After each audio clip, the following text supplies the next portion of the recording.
Así entre más estemos como coanfitriones. Muy bien. Pues muy buena tarde a todas y a todos. Sean bienvenidas y bienvenidos a esta tercera sesión del taller de textos clásicos de filosofía del derecho y que en esta ocasión estamos dedicando a una de las obras del maestro Óscar Correas, que es el Otto Kielsen. En esta ocasión tenemos un gran, de verdad, enorme gusto de que nos acompañen una distinguida colega, que es la doctora Milay Burgos Matamoros. Doctora, bienvenida a este que también es tu taller. Muchas gracias por darnos la oportunidad de tenerte aquí. De verdad que nos agrada muchísimo, ¿no? Gracias por estar aquí, ¿no? Y también nos acompaña el doctor Miguel Eduardo Morales Lizárraga. Querido doctor Miguel, igualmente bienvenido. Ese es tu taller y qué gusto de verdad que nos acompañes, ¿no? Nos da muchísimo gusto que estés en esta sesión, en ese taller, que es su taller también, por supuesto, ¿no? Entonces, la sesión está dividida en dos partes, porque son dos partes de la obra que vamos a discutir. Una es sobre Kelsen y Marx, la otra es sobre Kelsen y Freud. La primera corre a cargo de la doctora Milay Burgos Matamoros y la segunda del doctor Miguel Eduardo Morales. Así que van a tener su intervención. Posteriormente vamos a abrir para preguntas, respuestas, debate en cada una de las partes correspondientes, ¿no? Así que doy la bienvenida a la doctora Milay Burgos Matamoros y muchísimas gracias, doctora. Bienvenida y pues te cedo el uso de la palabra. Por favor, adelante. Gracias. Bueno, muchas gracias a todos y todas. Mucho gusto estar por acá compartiendo con ustedes este seminario que me dio mucho gusto, no solo el contenido, sino la convocatoria también, ¿no? Me gusta mucho la idea también de que Jimmy compartiera con los profesores y profesoras de, bueno, yo estoy, ya no estoy ahora en la Facultad de Derecho, no estuve 15 años, pero me llegan todos los del seminario, por suerte, y me pareció que esa forma de participación es importante, es interesante, que también podamos ser un poco autogestivos en este proceso. Y me da mucho gusto compartir con Miguel, que lo conozco hace muchos años en la facultad. Y además del tema, ¿no? El tema es muy importante, es importante que en los momentos que vive el mundo actual, en los momentos en que estamos hoy, tratemos de profundizar un poco el pensamiento crítico o profundizarlo. Primero, detonarlo, exponerlo y cada día profundizarlo más por las realidades actuales, las realidades del mundo, pensar, por ejemplo, el derecho hoy en lo que está pasando en el mundo con el caso del genocidio en Palestina, es muy importante. Tenemos casos como eso, o también pensar la realidad mexicana hoy en todo su proceso de transformación, en sus límites, en sus alcances. Entonces, yo creo que el derecho siempre tiene un papel fundamental en todo tipo de cambios y hay que estar sobre ello. Y esta obra que han escogido para dialogar, el otro Kelsen, es una obra el escenario pasado, el anterior, ya fueron comentando, que fue aglutinada por Oscar Correa, y a mí me toca, no voy a hablar de la obra porque ni de Oscar, porque justamente ya se comentó, sino más bien justamente del texto que me corresponde dialogar con ustedes, que más que exponerlo, voy a dialogarlo, algunos elementos, que es el de Kelsen y Marx, elaborado por Ricardo Guastini, ¿no? Así estamos, ¿no? Entonces, eh, justamente quería, eh, a ver, es que abrí varios documentos, cerrar un poco de ventanas acá para tener mis apuntes.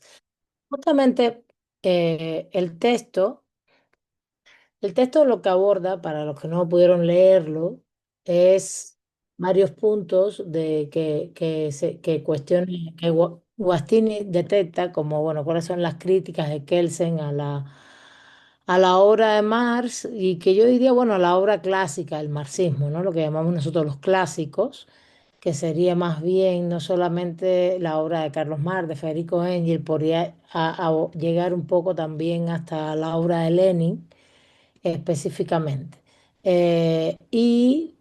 pero bueno, evidentemente sabemos que hay varios textos de Kelsen sobre estos temas. De hecho, el propio artículo los aborda al inicio, como que hay varios artículos, pero hay libros fundamentales que están en las bibliotecas, los pueden buscar, que tienen que ver con la teoría comunista del derecho, con una crítica a la teoría del bolchevismo y una crítica a la concepción del Estado del Derecho en Marx. Y son libros que incluso cuando llegué a México hace 22 años, los vi y no, ni los conocía, ¿eh? Viniendo de un país que supuestamente estaba desarrollando teorías asociadas al derecho y al Estado vinculadas al marxismo. No conocía estas críticas, no conocía esos escritos y me interesaron mucho. Fue de los primeros trabajos que hice en la maestría cuando llegué hace 22 años. Hice un trabajo específicamente sobre uno de los textos de que abordaba allí Kelsen. Bueno, más allá de ese tema, creo que el texto parte de una premisa que en mi criterio es muy válida pero que yo voy a ampliar un poquito, que es la posición epistémica y metodológica. El problema de Kelsen específicamente justamente es ese, es desde qué posición epistémica y metodológica puedes analizar a un autor o autores que tienen posiciones epistémicas y metodológicas tan diferentes como la del autor que está escribiendo sobre el otro, ¿no?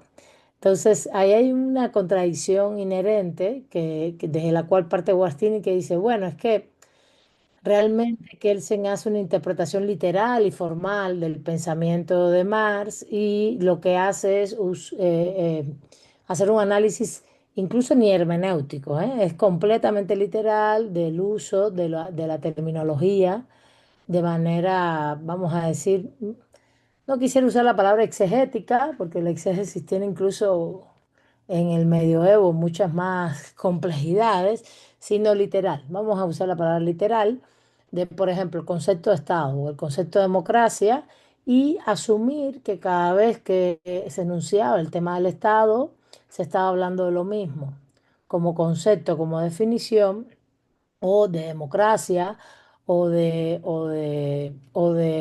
derecho. Entonces, esto es un problema grave porque justamente no es así como se debe leer toda la complejidad y la totalidad del pensamiento, incluso de Carlos Mar únicamente, en su totalidad. Vamos a pensar en él solamente y en Federico Engels. En este sentido, esa interpretación literal va en contra completamente de la propia lógica del pensamiento del pensamiento clásico. Y por otro lado, además, no solo va en contra de la propia lógica del pensamiento, sino va en contra de la totalidad de ese pensamiento, de cómo ese pensamiento tiene unas naturalezas complejas de vinculación incluso con la política, con la realidad social, que el caso kelseniano o el caso de Hans Kelsen es una interpretación muy vinculada a su propia epistemología, que es usar un concepto, una definición, como derecho, como Estado, y que siempre esta sea la misma, ¿no? A no ser que aclares específicamente desde el punto de vista muy academicista, ¿no? Que estoy usándola en este tono, en este sentido, con esas aclaraciones literales academicistas que, bueno, que a veces nos exigen en el ámbito supuestamente científico. Pero justamente si estás hablando de estos autores que fueron intelectuales orgánicos, ¿a qué me refiero? A intelectuales que no solo escribían y que no eran académicos, sino más bien eran militantes de la vida política, además de ser grandes intelectuales, ¿no? Con profesiones específicas, en el caso de Engels, pero Marx se dedicaba a escribir fundamentalmente y también por escribir periodismo, a escribir crónicas y mucho análisis periodístico y político, divulgativo y también documentos políticos. Entonces ahí hay una primera distinción que hay que hacer que tiene que ver con cómo piensas al analizar al autor, y eso tiene mucho que ver, por ejemplo, con una rama de la filosofía que es historia de las ideas, ¿no?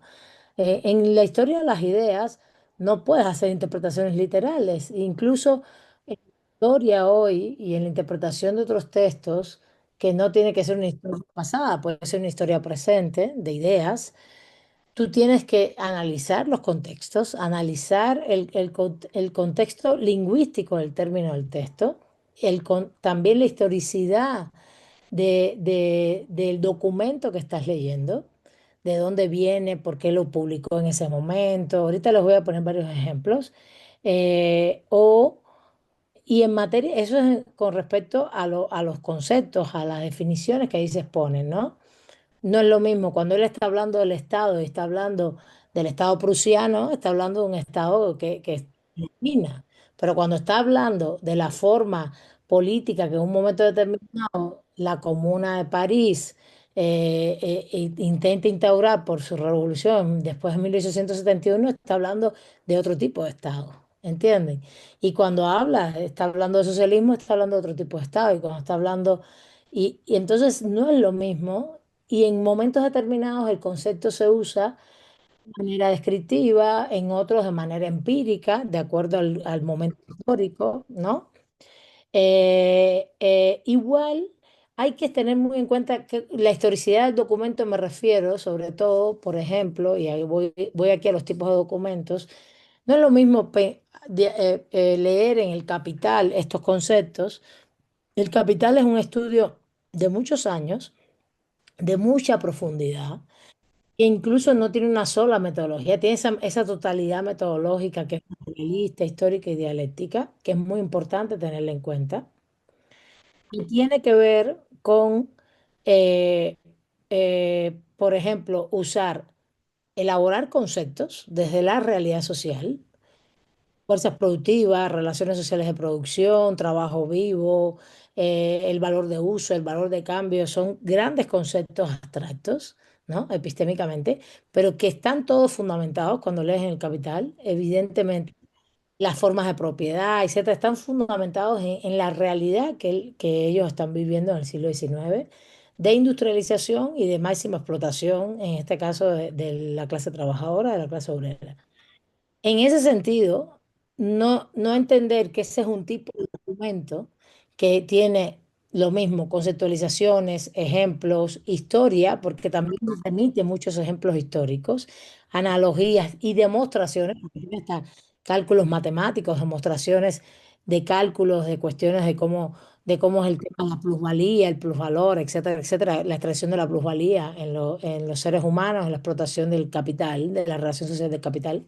Pues evidentemente eso es un tipo de documento y otro tipo de documento es el manifiesto del Partido Comunista, que es un documento que tiene mucho que ver con una programación, vamos a decir, una cuestión programática política eh, en un momento determinado, 1848, cuando hay una revolución en Francia, aunque ellos están exiliados eh, y, y están publicando estos documentos, pero que tienen mucho que ver con la militancia política.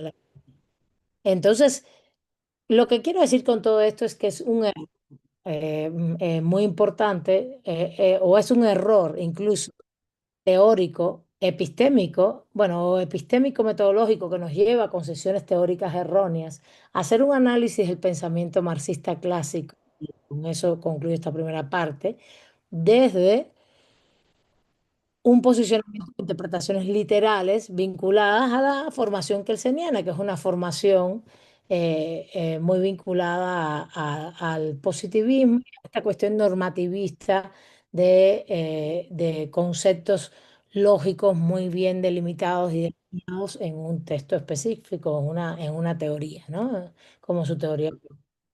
En este sentido, em, y eso lo tengo yo trabajado bastante, hay que tener mucho cuidado a la hora de pensar el pensamiento marxista y de dialogarlo si no lo haces desde también una concepción de totalidad social. ¿Qué es la totalidad social? La totalidad social es uno de los conceptos más importantes del marxismo. Siempre estamos hablando de las relaciones sociales de las fuerzas productivas, los medios de producción, la relación social, de contradicción, entras en contradicciones.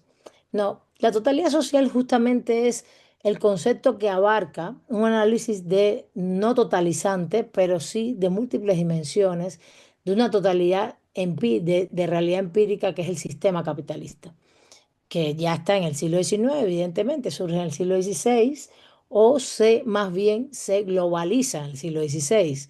El capitalismo no es un sistema que comienza su globalización en el siglo XVI y el parteaguas es la conquista de América. No hay capitalismo sin colonización, no hay sistema capitalista sin proceso colonizador y no hay sistema capitalista sin proceso de expansión en materia de recursos naturales, explotación de la fuerza laboral, etcétera. Como no hay capitalismo sin desarrollo tecnológico, y la base está en el siglo XVI con la revolución científica, etcétera, y que se expresa ese desarrollo tecnológico con mucha más fuerza en otra fase, que es el capitalismo industrial, a partir del 18-19. Pero ellos están en el centro de ese siglo XIX, de ese capitalismo industrial, y ellos están analizando esa totalidad social, y la obra de ellos refleja esa totalidad social. Y esa totalidad social tiene tres aristas fundamentales, que es materialidad, y no son hechos empíricos solamente, sino una materialidad compleja de múltiples dimensiones, que el materialismo como cuestión epistémica no es para nada solamente hechos empíricos, para nada. Suman hechos empíricos, pero tiene toda una serie de elementos fácticos, pero también ideológicos, desde el punto de vista de la materialidad, incluye cuestiones tangibles e intangibles, no solamente tangibles. Y la materialidad implica también incluso la relación de explotación. Por ejemplo, les voy a poner un ejemplo que siempre le pongo a mis estudiantes. La relación de explotación no solo lleva en sí la extracción de plusvalor, que tengas menos recursos, que tengas menos tiempo que no tengas satisfechas tus necesidades, que tengas menos tiempo para disfrutar de tu vida y tu familia, menos tiempo de ocio, sino también lleva en sí el sufrimiento que estoy, ¿no? El no satisfacer tus necesidades básicas, el no poder tener una vida digna. Y la vida digna no es solo material, económicamente hablando, no solo es de bienes tangibles, también es lo que constituye la felicidad. Y eso es importante porque eso es la materialidad para Carlos Marx. La materialidad en Marx no es ni remotamente solamente temas económicos. Hay un tema de valores, hay un tema de realización plena de felicidad. Eso hay que tenerlo en cuenta. Y el otro punto que hay que tener en cuenta muy fuerte, o los dos aristas es la dialéctica y la historicidad. Marx, y por eso es que Kelsen, al no, Kelsen, estoy segura que sabe perfectamente esta metodología usada por ellos, por él usa la que él sabe y la que él asume como, como intelectual, que es, y por su propia formación académica. Y lo que hace es poner en el centro un análisis de interpretación literal de palabras y de frases y de los textos. Y lo otro que carece mucho es el tema de pensar documentos que están pensados también, pensando la realidad como una contradicción dialéctica, como dialéctica y como historicidad. Es decir, la realidad se mueve en un movimiento histórico y no solo hay historicidad, sino también hay contradicción y antagonismo, que no es lo mismo. El antagonismo tiene que ver con algo que es irremediablemente irreconciliable y va a generar otra cosa, y las contradicciones no, las contradicciones son más atenuadas. Pueden ser contradicciones dentro de las mismas clases sociales, por ejemplo, las contradicciones no siempre, sí generan cambios, pero no siempre tienen que ser completamente excluyentes. Bueno, esto merece una clase más de epistemología, etcétera, ya yo lo voy a dejar aquí, pero lo que quiero es que entiendan que para nada Kelsen se ubica desde estos posicionamientos para analizar al autor, y el autor que está analizando es un autor que su pensamiento se mueve en esa lógica de materialismo dialéctico, de todo este proceso de historicidad, de totalidad social, y entonces genera una contradicción muy fuerte entre su interpretación y lo que plantean los textos, e incluso yo creo que hay que leer toda la obra del marxismo. Es verdad que no todo está publicado en el momento que él publica. Hay obras, por ejemplo, les voy a poner un ejemplo. En estos momentos hay unos estudios muy importantes sobre comunalidad. Es un texto que salió para América Latina en 2015 que se llama justamente Marx y la comunalidad, algo así. Aquí lo tengo abierto, pero bueno, no, no. Pueden poner comunalidad y marxismo y les va a salir el texto de manera libre en internet, donde están los cuadernos Kowalewski, donde están diálogos de Marx con otros, con diferentes temas relacionados al tema comunitario y el tema de a ver, les digo cómo se llama ahora mismo, que aquí lo tengo. Se llama Escritos sobre la comunalidad ancestral de Carlos Marx y tiene muchísimos textos, los cuadernos Kowalewski, que son publicados a mediados del siglo XX en ruso, algunas partes, pero que hasta 1975 no se publicaron completos. Tiene escritos no todos, ¿no? Sino, por ejemplo, este tipo o los diálogos entre Vera Sasulich y Carlos Marx, sus apuntes etnológicos. Los que se fueron eran publicados fueron los que tuvieran que ver con Rusia y la parte del agrarismo en Rusia. Esto también es importante porque, bueno, aunque Kelsen muere después, todo esto siempre fueron saliendo escritos nuevos que te daban la medida de interpretaciones mucho más complejas de lo que el marxismo clásico en su momento y sus obras clásicas, estas que fueron publicadas en obras leídas, se planteaban determinadas cuestiones. Bueno, aunque me he demorado un poquito en este análisis inicial, se los quería aportar. ¿Por qué? Porque no es posible, es muy interesante. Guastini coincide, aunque él no profundiza en la teología del marxismo, coincide evidentemente que él tiene un problema de percepción epistémica teológica, pero quería yo abundar mucho más en estas posiciones erróneas, en mi criterio, epistémicas y metodológicas que lo llevan a hacer interpretaciones por un lado, sencillas, vamos a decir, sin un rigor suficiente. No, no quisiera hacer una crítica, porque a mí me parece que todo es válido en academia y si él tiene una posición epistémica y quiso plantearlo así, pues también está bien, nos da elementos para entender más cómo es el pensamiento marxista y cómo no debemos interpretarlo. En este sentido, los puntos básicos del artículo, y los digo rápidamente, y les voy a enunciar tres para dar un vuelco rápidamente de cómo realmente lo que propone Kelsen es erróneo respecto a lo que se plantea, o tiene errores, no es erróneo completamente. Hay críticas que son muy válidas de lo que se plantea en la obra del Marx. El Guattini divide como en dos partes, Estado y Derecho, y la primera parte es la concepción clasista del Estado, el tipo de democracia en el socialismo o la democracia sustancial, la concepción de la extinción del Estado es la tercer apartado, el cuarto, la teoría del derecho como forma ideológica, la teoría del derecho como relación social, la quinta, a ver si estoy bien, un, dos, tres, cuatro, cinco. La sexta, la doctrina comunista de la justicia y el último, el destino del derecho en la sociedad comunista. Lo que hace en esencia Kelsen es como decir, el pensamiento marxista es antinómico, ¿no? Se contradice constantemente. Esto es imposible, la imposibilidad como tal de lo que se plantea. Y creo que aquí justamente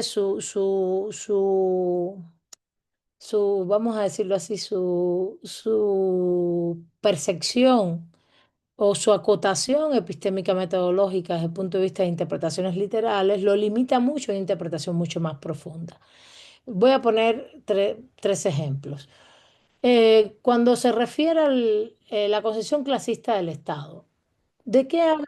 Sobre todo Marx, cuando habla de la concepción clasista del Estado, está hablando del momento de ese dominio clasista de esa clase burguesa, sobre todo en el siglo XIX y siglo XIX, que es el que se está viviendo y que está en el poder. Pero en muchos momentos Marx está en momentos de su obra, está hablando del Estado socialista.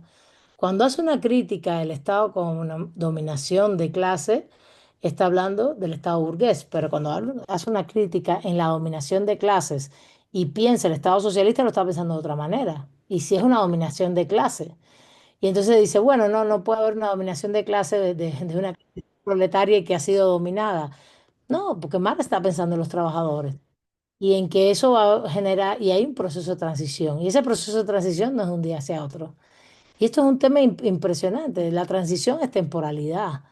La transición no es una revolución violenta y el otro día todo cambia. Y yo que vengo de un país donde ha habido un proceso de transición de 65 años, por Dios, ¿de qué estamos hablando? Donde ha habido fases incluso muy democráticas y otras fases no tan democráticas y así sucesivamente en el movimiento de lo real, que es como se plantea el marxismo. No, estamos hablando de un proceso de transición donde va a haber muchísimas contradicciones y claro que hay un proceso de dominación de una clase que en este caso él le llama proletaria, pero es la clase trabajadora que ya no va a ser la de los dueños de medios de producción burguesa. Ese es el punto, ¿no? Entonces, si estamos hablando de un estado de dominación de clase, que domina desde de una cuestión clasista, sí, sí la hay en el sistema capitalista como sí la hay en el sistema socialista. Y se ve claramente esto, cómo cambian, van cambiando las estructuras socioeconómicas y van cambiando los procesos de dominación, pero sigue siendo procesos de dominación como tal, ¿no? Aunque hay implícitamente procesos de transformación social. Entonces, yo creo eh, que, que le falta una visión sobre que hay un proceso de transición y que puede haber una dominación de clase trabajadora. Y que evidentemente el tema de la dictadura, que le genera mucho ruido a Kelsen, es dictadura del proletariado. De hecho, le llama dictadura revolucionaria del proletariado, no solo dictadura del proletariado. Marx. Eh, Realmente el tema es, y aquí hay otro defecto de base del estudio del marxismo, también hay que entender de dónde viene el pensamiento marxista, además de venir de Hegel, que eso sí creo que lo tiene muy claro Kelsen, pero no de la formación de Marx, es una formación donde era jurídica y su formación jurídica tiene un gran peso en el tema del derecho romano. Lo que pasa es que el derecho romano, si no se entiende desde la cosa pública, no se entiende lo que él está planteando ahí. Y está usando el concepto de dictadura romana, que es un concepto de temporalidad también y de excepcionalidad. Entonces, de ahí viene el concepto de dictadura del proletariado. No es un concepto del concepto de dictadura que después conocemos en el siglo XX. Claro, esto yo asumo que lo debes saber, pero lo quiero acotar porque hoy por hoy se estigmatiza mucho pensando otro tipo de cosas. No, el concepto de dictadura es un concepto de temporalidad y excepcionalidad claramente establecida en la República Romana por momentos excepcionales de transición, de guerras, etcétera. Entonces, y de ahí viene el concepto. Y eso está muy claro en el pensamiento marxista. Marx tiene muchísimos términos, muchísimas formas de usar cuestiones que conocía y que venían del derecho romano, pero de la concepción pública del derecho romano, no la privada. Y la concepción pública del derecho romano es una concepción que se ha trabajado muy poco en el derecho latinoamericano. Me refiero a que se exprese en nuestros programas de estudio, que ustedes estudien la cuestión de lo público porque la red pública tiene una serie de elementos muy interesantes que después incluso fueron retomados en la teoría marxista del Estado de Derecho del siglo XX, que no voy a denunciarles mucho de eso, porque es otra clase también. Eh, y entonces, ese es un primer punto. Un segundo, de la concepción clasista del Estado. La segunda, la democracia sustancial. A ver, yo escogí estos tres puntos porque me parecen muy relevantes. La democracia sustancial tiene que ver con la democracia, primero está la crítica, ¿no? Y la crítica tiene que ver con la democracia formal en el sistema capitalista porque se vuelve formal porque, bueno, para Marx, sí, hay un Estado dominado por una clase en el poder y esa clase en el poder, evidentemente, todas sus estructuras políticas, jurídicas y sus sufragios, etcétera, todos los procesos electorales van a ser formales en el sentido de que nunca se va a poder lograr cambiar determinadas cosas porque ellos son los que en la totalidad van a dominar. Eso es una primera, vamos a decir, análisis crítico del autor de Carlos Marx, pero en ese análisis y en muchos textos está todo el tiempo el uso del derecho y el uso de las estructuras políticas para lograr cambios y transformaciones sociales. Y lo dice todo el tiempo. Dice que el uso del derecho tiene que usarse en el proceso de lucha como acción política, el sufragio universal, tiene que usarse las libertades, y esto lo hace sobre todo analizando Francia, que en el siglo XIX tuvo grandes procesos en el 48, después en el 71, procesos de de guerras internas y de cambios sociales intentando cambiar el sistema social. Y después, esta es la primera crítica. Cuando Marx habla de democracia formal, está hablando de eso. Está hablando de que no se puede en un momento determinado usar esos mecanismos bajo esas condiciones estructurales de vida para cambiar el sistema hasta cierto punto, pero sí se puede usar para luchar inicialmente dentro del sistema. Y eso lo dice en muchas ocasiones. Entonces, ahí es donde le falta. Entonces, dice, a ver, ¿qué pasa con Kelsen? Que Kelsen, al usar como para él el concepto de democracia como una sola cosa, que es la producción mediante mecanismos jurídicos del derecho, pues él no ve otra cosa y dice, bueno, esto no tiene sentido lo que se está planteando. Y hay otro término en el que usa el marxismo, el concepto de democracia, que es el momento de la transición al socialismo. Y ahí hay dos conceptualizaciones del marxismo, de Marx. Uno, el momento revolucionario, el momento de cambio, que tiene que ser, que tiene que haber un proceso de violencia, pero después un proceso democrático, con una república democrática, lo dice muy claramente, y habla de la dictadura revolucionaria del proletariado, pero plantea justamente que hay que usar en ese momento todo tipo de instituciones para ir cambiando en ese proceso de transición inicial, ir cambiando el sistema político jurídico. Y hay que usar el derecho. Y lo dice. Y en la práctica empírica eso se hizo en todos los lugares. En la Revolución Rusa tenemos lo primero que se dicta es una constitución. Es lo de las primeras cosas que se hacen. Y en Cuba se dictan, no sé cuántas leyes hay revolucionarias entre el 59 y los años 68. Hay un proceso de cambios jurídicos constantemente. La constitución es mucho más tardía, son 15 años, 76, pero sí se usa el derecho y sí hay un momento de transición. Pero después, el concepto de democracia, y ya cuando piensa él el socialismo, etcétera, etcétera, es un concepto muy diferente, que tiene que ver con una democracia sustancial muy profunda. Y eso también lo podemos encontrar ya después en muchos análisis del neomarxismo, etcétera, que es el tema de la realización de que la reproducción de la vida de las personas sea democráticamente. ¿Qué quiere decir esto? Que haya democracia en el ámbito político, pero también en el ámbito económico y en el ámbito social. Es decir, no hay democracia solamente porque tú tienes tres partidos políticos y vas a votar una vez cada 5 años, cada cuatro, cada seis, sino que hay un proceso de democracia constante en la realización de la vida y la reproducción de la vida que tiene que ver, y hay un tema, el tema es, y esto se debatió mucho, ya esos escritos estaban, que eran los escritos de Lenin sobre democracia obrera, que tiene que ver con la democracia en las fábricas, con la democracia en la reproducción económica. Y esto es uno de los debates fundamentales del socialismo.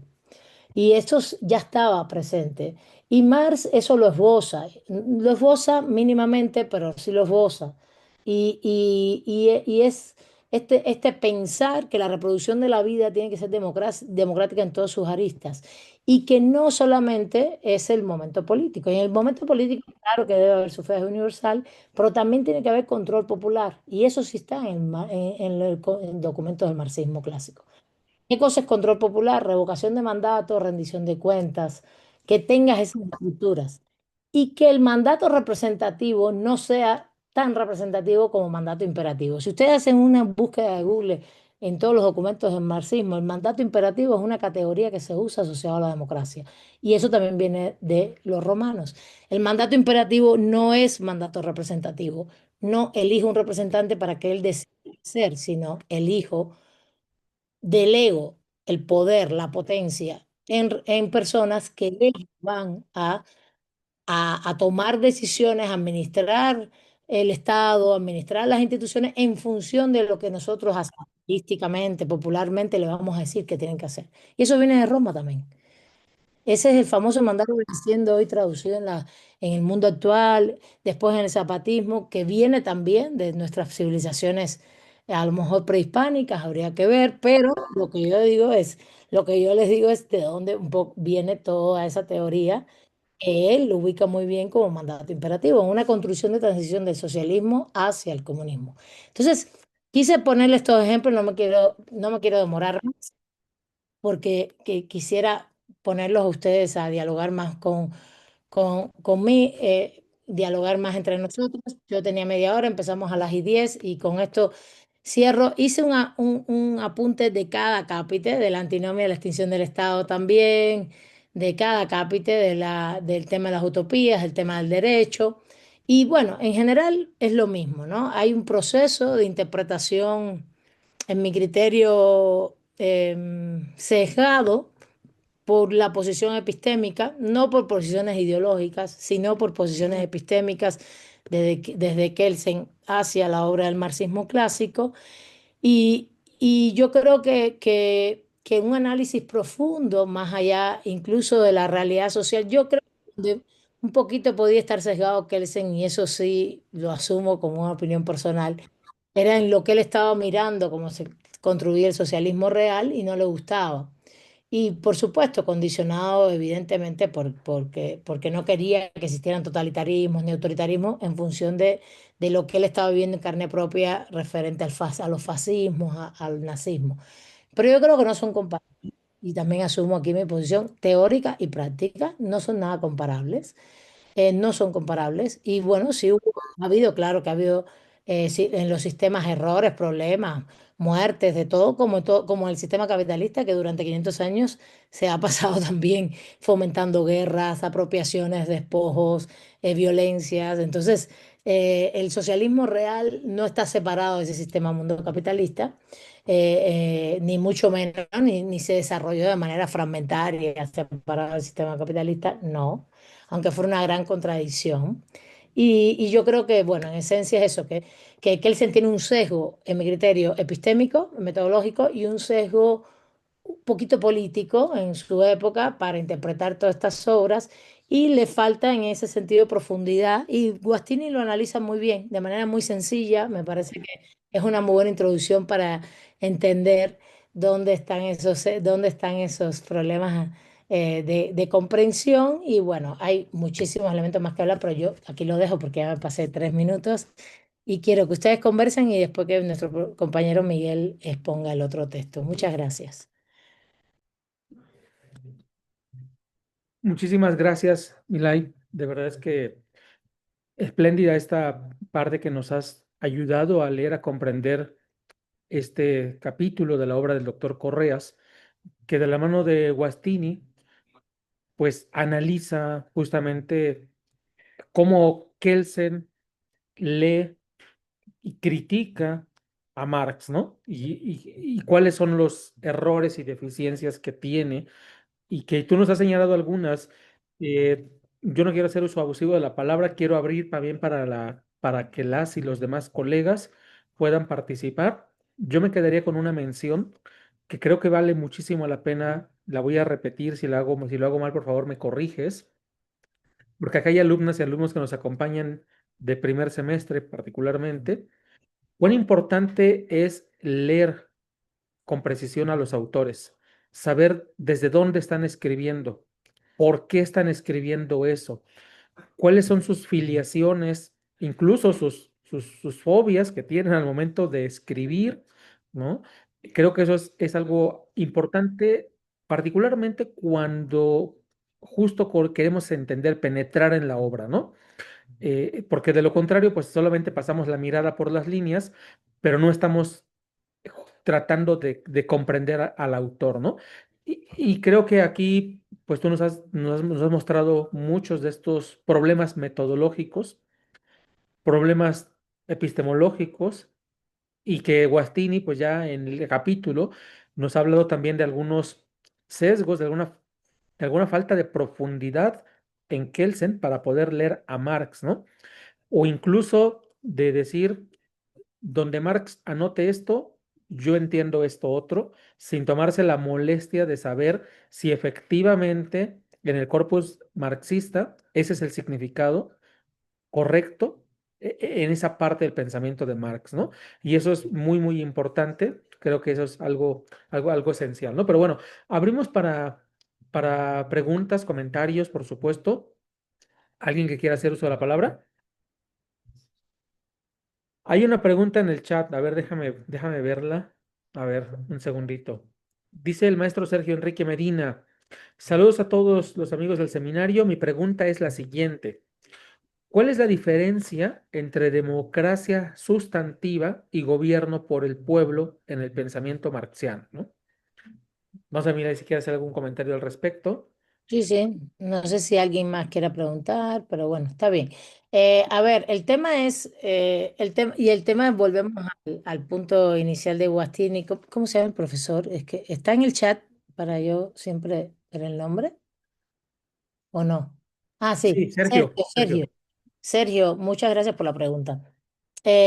Mira, el tema es lo siguiente, Guastini da en el clavo allí y te dice, en el marxismo hay mucha ambigüedad y vaguedad en el uso de los términos. Y es por esto, es porque él lo mismo te escribió El Capital, que escribió los manuscritos filosóficos inicialmente, que esos llevan cierta profundidad en su análisis y madurez en su pensamiento. Los manuscritos filosóficos son una cosa, el capital es otra cosa. Son dos momentos diferentes también de él como persona. Que esto estoy aquí hablando de historia de las ideas a pulso, del sentido del sentido hermenéutico, de estudiar autores, estudiar ideas en una época, ¿no? Y en este sentido hay vaguedad en los conceptos y esos dos textos tienen una densidad y el manifiesto comunista tiene otra, muy diferente. Entonces, cuando tú lees democracia y gobierno del pueblo, habría que ver en qué momento estás leyendo gobierno del pueblo.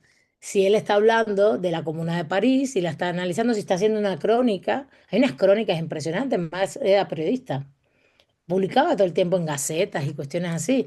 Y hay unas crónicas impresionantes de sucesos, de luchas de campesinos. Entonces relata los hechos y puede haber dicho gobierno del pueblo con una ligereza tremenda, ¿entiendes? Entonces ese es el punto. ¿Cómo lo interpreto en este sentido? ¿Qué interpretación te di yo del tema democrático? Te di tres acepciones. Hay una crítica a la democracia formal capitalista. Y entonces el propio Kelsen dice, pues el gobierno del pueblo es un eslogan, ¿no? Vacío. No, no, eso tiene una sustancialidad si ves toda la obra, si eres profundo, analizas profundamente lo que quiere decir, que tiene que ver con la democracia sustancial, pero esa democracia sustancial tiene que ver con materialidad. De hecho, cuando tú analizas la teoría del Estado del Derecho después que se hacen no la de Stucky Pachucanes, no, ni la de Vichinki, la de los años 50, que es la que yo más he trabajado, que fue la que se recepcionó en Cuba. Esa elabora toda una teoría de los derechos fundamentales basada en la democracia sustancial, que es la realización de la reproducción de la vida de todas las personas en todos los ámbitos de la vida democráticamente. Eso es lo que quiere decir. Ahora, ¿dónde Marx lo enfatizó más? Enfatizó dos cosas. Uno, hay una democracia capitalista que es formal, porque siempre ellos van a dominar, que podemos usar sus mecanismos para luchar hacer lucha política. Y lo dice claramente. Hay que usar el sufragio universal, hay que usar las libertades, etcétera. Y hay una democracia sustancial, que es la que vamos a tener en el proceso de transición del socialismo, que tiene que tener sufragio universal, tiene que ser república, y la res pública tiene un concepto muy claro, es república, no es monarquía, es la cuestión de poderes, pero hay una centralización del poder, sí, claro, pero este va a estar regulado por el mandato imperativo. ¿Y qué cosa es el mandato imperativo? Pues el que a ver, esto es muy técnico jurídicamente, no es representación, y eso viene del derecho civil romano, pero que se tradujo en la cosa pública. Imperativo es que tú vas a hacer lo que yo, pueblo, digo que debes hacer, y eso se decidía en asambleas. ¿Dónde están esas asambleas? En la comunidad política y en la comunidad también económica. Debes hacer no como representante, y en este caso, si ves la teoría después marxista del Estado de Derecho, son delegados, no son representantes. Es un concepto de delegación del poder. Eso es democracia sustancial. ¿Qué dice Marx inicialmente? Sufragio universal, república democrática y control popular. Y ese control popular es esto. ¿Qué cosa es control popular? Rendición de cuentas, revocación de mandato, mandato imperativo. Eso. No sé si te respondí, Sergio. Muchísimas gracias, Milay. El doctor Javier Saldaña, por favor, adelante, doctor. A ver, que esto en la implementación, doctor, un momentico antes, tuvo muchos errores, ha tenido muchos problemas, pero también ha tenido fases donde se ha hecho. Podemos eso discutirlo en otro momento, pero esa es la idea, ¿no? La idea va por ahí. El modelo debe ir por esa línea, ¿no? Vale. Hasta ahí, disculpa. Saldaña, adelante, con mucho Sí, gusto. muchas gracias por la eh, charla que nos ha dado maestra Burgos. Yo quisiera hacer una reflexión probablemente que vaya más allá de lo que usted ha señalado, pero que me interesa escuchar su punto de vista. Y quisiera referirme a lo que me ha pasado con el positivismo. Cuando uno comienza a leer a los padres del positivismo jurídico, uno se da cuenta que hay una cierta unidad en las categorías epistémicas que permiten identificarlo como tal. Sin embargo, en los últimos tiempos, uno comienza a cuestionar a los que se dicen positivistas jurídicos y uno observa que respecto a esas categorías epistémicas y también metodológicas con las que se inició esta corriente de pensamiento, pues las han ido dejando de lado en una especie de soltar lastre con una posición con un objetivo muy particular. ¿Cuál? El de seguir siendo positivistas, aunque ya no tenga esa posición prácticamente nada respecto a los orígenes. Pero la cuestión es hacer una defensa del positivismo jurídico. Bien, una vez que he dicho esto, maestra, yo tengo la impresión, pero por eso estoy preguntando, porque me gustaría que me sacara usted de la duda si es que la impresión que tengo es errónea, de que cuando se le acusa a Hans Kelsen de hacer una interpretación literal del pensamiento marxista, pues no está dando en el blanco, porque como usted lo señaló, eh, hay distintas ideas y conceptos que Marx emplea en distintas obras, de distintos contextos, para distintos públicos, etcétera, etcétera, etcétera. Ujú. Em, ¿No cree usted, maestra, que al hacer esta afirmación, y aquí abro un paréntesis, yo, si algo no soy, es precisamente de ser defensor de Kelsen. Yo, mutatis mutandis, lo que usted ha señalado respecto al marxismo, creo que se le puede aplicar perfectamente a Kelsen cuando habla del derecho natural y de la justicia. Cierro aquí el paréntesis. ¿No cree usted, maestra, que cuando afirma eh, un poco la crítica a la cita literal de Kelsen, perdón, de Marx, sobre diferentes conceptos y categorías epistémicas y metodológicas, haya detrás de eso una defensa de de una posición marxista, eh, digamos, no sé si renovada, pero al fin y al cabo una defensa de una posición marxista? Y es que hay en el fondo un problema más sustancial, diría yo, ¿no? ¿Cuál es este, creo yo? Que al final quedarse con con la tesis de que Marx, sí, definitivamente, de que Marx emplea un concepto en distintos contextos, en distintas obras, para un público distinto, y no apelar a un sentido literal de lo que el propio Marx pudo haber dicho, a más de la defensa de un marxismo, no estaríamos ya delante de algo que quién sabe si sea el marxismo, al menos en, en sus orígenes, o tal y como ha pasado a a la historia de las ideas políticas. No sé si fui claro con mi cuestionamiento, maestra. Gracias. Gracias, profesor, le agradezco mucho. A ver si lo entendí bien, ¿no?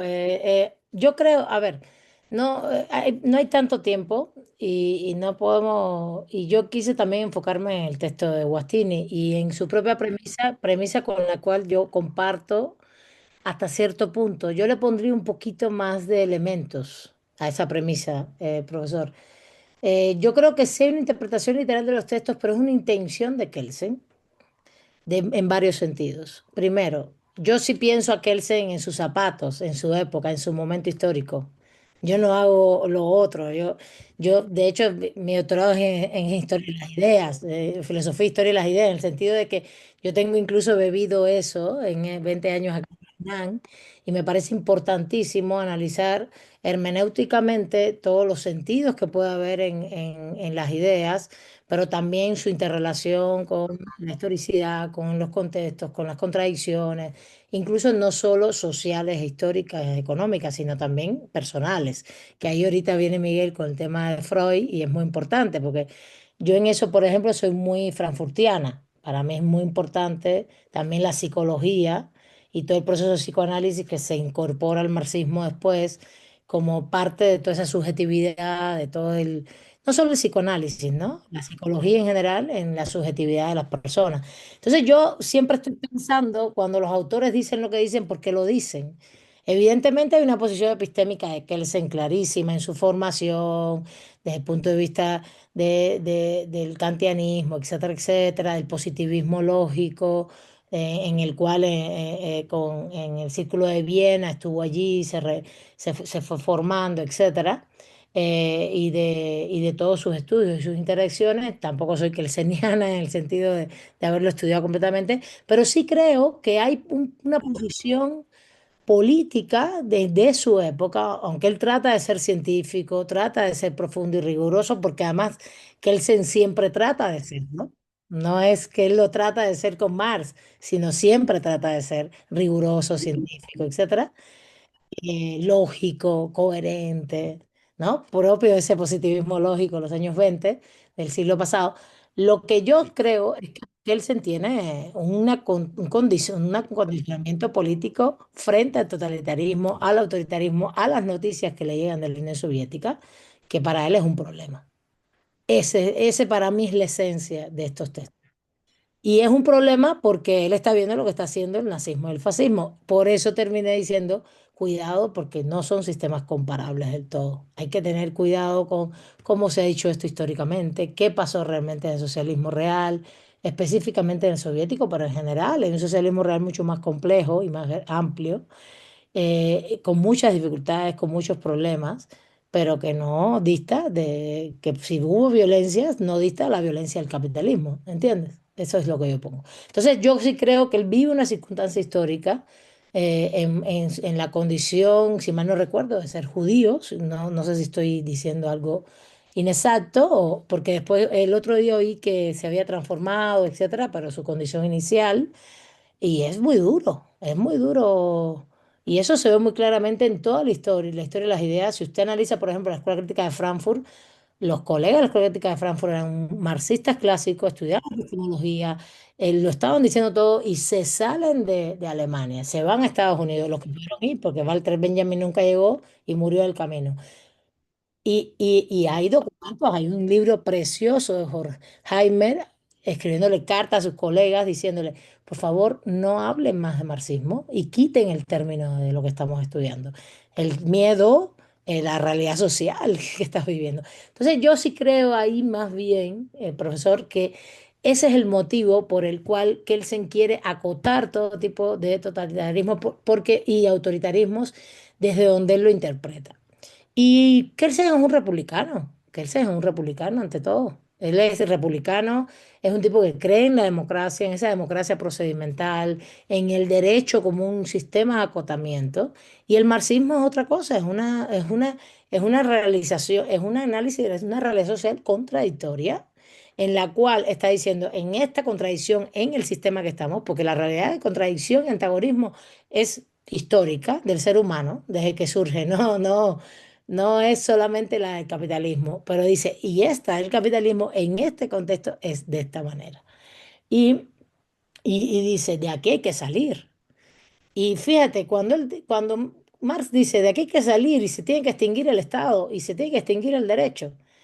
Hay toda una serie de interpretaciones que estamos haciendo hoy donde diciendo es otro tipo de organización política, es otro modo de producción y es otra forma jurídica, pero eso no se va a eliminar completamente. De hecho, nosotros lo decimos claramente. Y eso lo dice Guastini ahí. Es una asociación de unión libre, de productores libres, administración, donde claro que va a haber derecho. No es una extinción, es la extinción del derecho capitalista, pero es otra forma de hacer el derecho. Y hoy por hoy hay bastantes escritos, estamos trabajando mucho en eso. Hay profesores, compañeros que están trabajando en esto, en el tema de esa relación normativa en la comunalidad, en la cuestión de la base, asociada incluso a pueblos indígenas actualmente. Y se está trabajando y hay mucha interpretación desde la base del marxismo. Por eso referí un poquito a los cuadernos Kowalewski y todo eso, porque ahí hay varias pistas. Entonces, te comento todo esto para que veas también dónde hemos estado actualizando cosas y de qué extinción se habla, que era un punto que no comenté, pero que sí está ahí presente,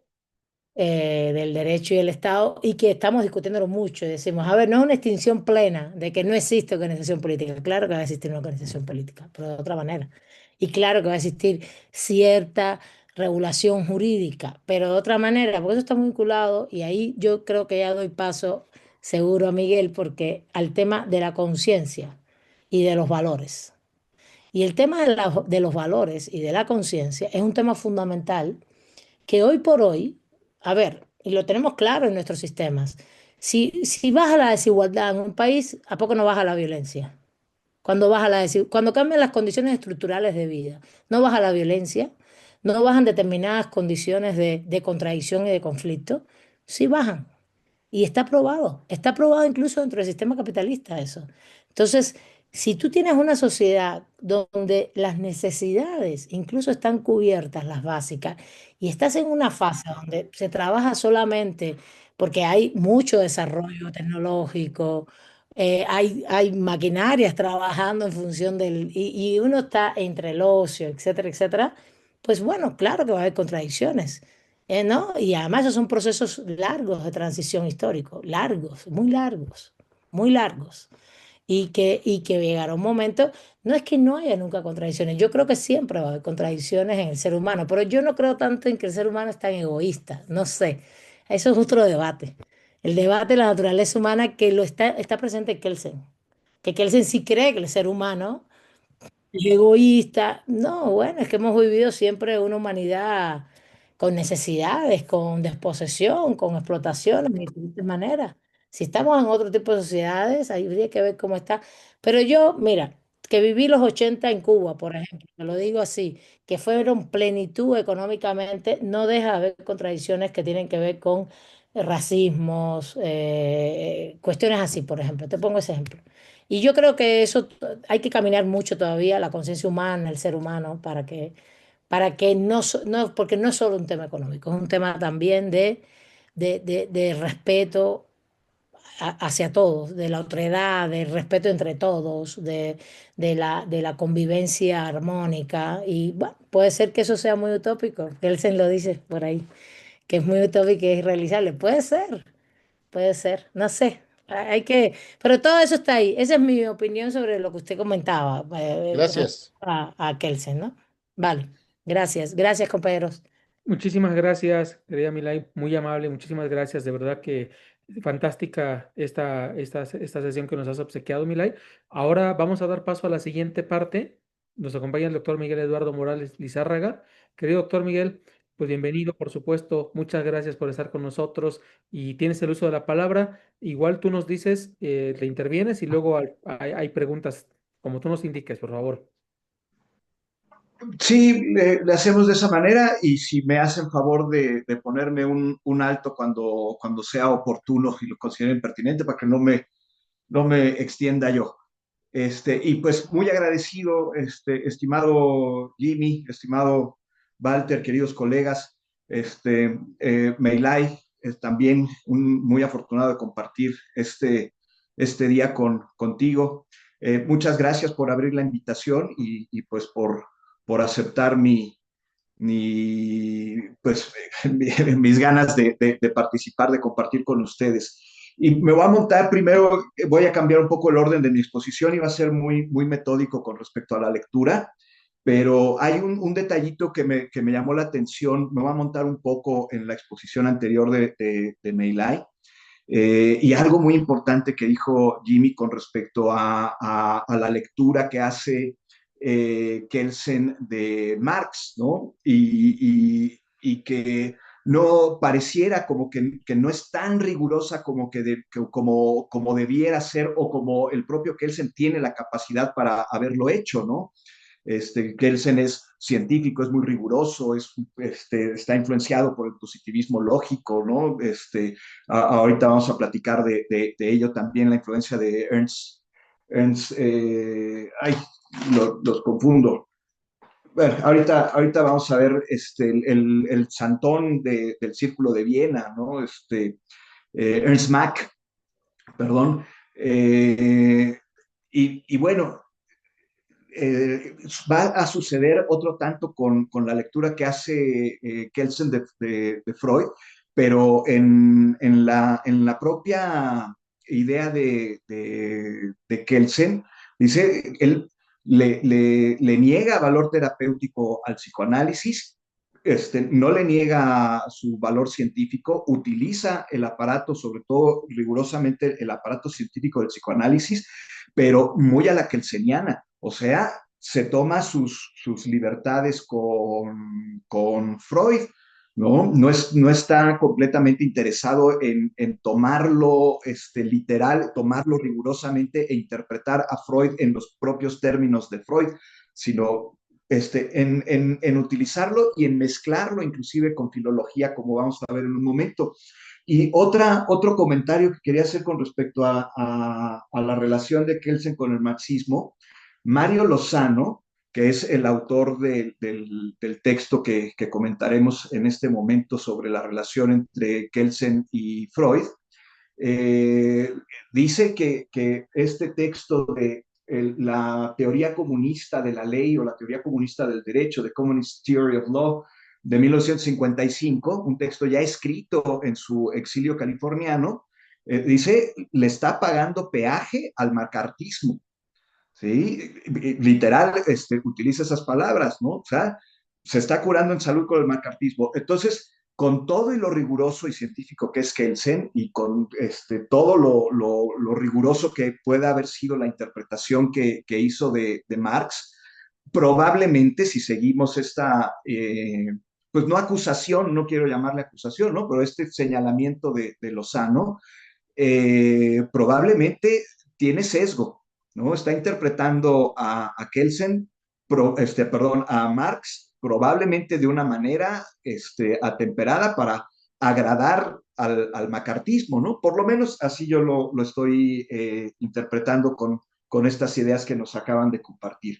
Bueno, pues lo primero que quiero comentar es el autor del texto, ¿no? De Kelsen y Freud, Mario Lozano, es un doctor reconocido con doctorado honoris causa, además, ¿no? Es italiano, profesor de la Universidad de Milán, profesor de la Universidad de Piamonte, profesor de Derecho, de Filosofía del Derecho y de Informática Jurídica, es el mayor de los mayores traductores de Kelsen al italiano, y tiene un texto muy curioso que se llama, yo lo he leído, ¿no? Lo descubrí investigando todo el contexto, ¿no? Un texto que me encantaría leer, dice, de Kelsen a la informática jurídica, ¿no?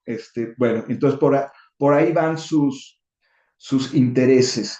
Y como está dividido el artículo, me parece que desgraciadamente el artículo se queda corto, es meramente anecdótico, ¿no? Lo que nos quiere exponer son cuáles fueron los contactos que tuvo Kelsen con Freud, ¿no? Y cuál fue, a través de estos contactos, cuál fue la influencia que tuvo la escuela freudiana en Kelsen. Y nos expone, ¿no? Los textos, dos de los textos principales, bueno, no los expone, ¿no? Por eso digo que es meramente anecdótico, ¿no? Nos cita los dos de los textos principales en donde Kelsen utiliza el psicoanálisis freudiano para sus propios efectos. ¿no? Un texto que van aquí en el seminario a revisar en octubre, me parece que a finales de octubre, que es el concepto de Estado y la psicología social, y entre paréntesis, como subtítulo, según la teoría del psicoanálisis de Freud, ¿no? Entonces, ese sería un primer texto. Y el otro texto que cita Lozano es Dios y el Estado. Sin embargo, no profundiza en ello, por eso digo que es meramente anecdótico. Está buscando cuáles fueron los contactos históricos, físicos, vis a vis, cara a cara, entre Kelsen y Freud, ¿no? Y contactos a través de otras personas, colegas, amigos, discípulos que tenían en común, pero no profundiza en cuáles fueron las influencias. ¿Sí? Hay otros textos, un texto muy interesante que ya está traducido al español por Augusto Carrillo Salgado en editorial Ediciones Coyoacán, un texto que me parece interesantísimo, ¿no? Que es un texto de filología y de psicoanálisis, ¿no? Que se llama el amor platónico, ¿no? El amor platónico, donde Kelsen psicoanaliza a Platón, ¿sí? Y explica la filosofía platónica a través del análisis de la psique de Platón. Y otro texto que, desgraciadamente, lo que he leído, lo que entiendo, es que es muy parecido a este primer texto, no le cambia mucho, que es la teoría de la justicia platónica, se traduce al español, no sé alemán, ¿no? Yo busqué las traducciones, googleé las traducciones, ¿no? Para poderlo entender, ¿no? Y aquí desarrolla las ideas que posteriormente va a profundizar en esta conferencia de qué es la justicia sobre el relativismo axiológico, ¿no? El relativismo del concepto de justicia. Pero esto ya no lo expone Lozano. Y entonces me apoyé yo también en un texto que me parece que es muy afortunado de la influencia de Freud en Kelsen, que es justamente un texto, un artículo de Augusto Carrillo Salgado, ¿no? En donde él sí profundiza en las ideas que toma Kelsen de Freud para hacer sus análisis, sus estudios, ¿no? Entonces, pues me voy a permitir, sé que el texto que tenemos que analizar es el de Lozano, en el libro de El otro Kelsen, pero sí me gustaría complementarlo con el texto de nuestro colega Augusto Carrillo, ¿no? Que es un kelseniano ya consumado, ¿no? Gran traductor de Kelsen, ¿no? A él le debemos estas traducciones de el amor platónico y la justicia platónica. Bueno, primero nos está exponiendo, ¿no? Nos dice que Kelsen publica en 1922 este artículo de El concepto del Estado y la psicología social, y justo lo publica a invitación del propio Sigmund Freud, la revista de Freud, que editaba el propio Sigmund Freud y sus alumnos, la revista Imago, eh, a invitación del propio Freud, ¿no? Pero el antecedente es de 1911, eh, en donde Freud toma un seminario Kelsen toma un seminario, un semestre de seminario con Freud. Entonces, algo que me parece súper interesante es que sobre todo en México, nos concentramos muchísimo en la teoría pura del derecho, en la parte pues, eminentemente normativa, por supuesto, ¿no? Porque somos abogados, ¿no? Y nos interesa la teoría de la pureza metodológica, ¿no? Y cómo aplica la pureza metodológica al estudio del derecho, cómo construye su objeto de estudio, etcétera, etcétera. Pero, pero Freud no se agota ahí, ¿no? Freud, perdón, Kelsen, no se agota ahí. Kelsen era pues un hombre de la Viena de su tiempo, ¿no? Como nos relata Stephen Tulmin, que también es citado por Lozano, ¿no?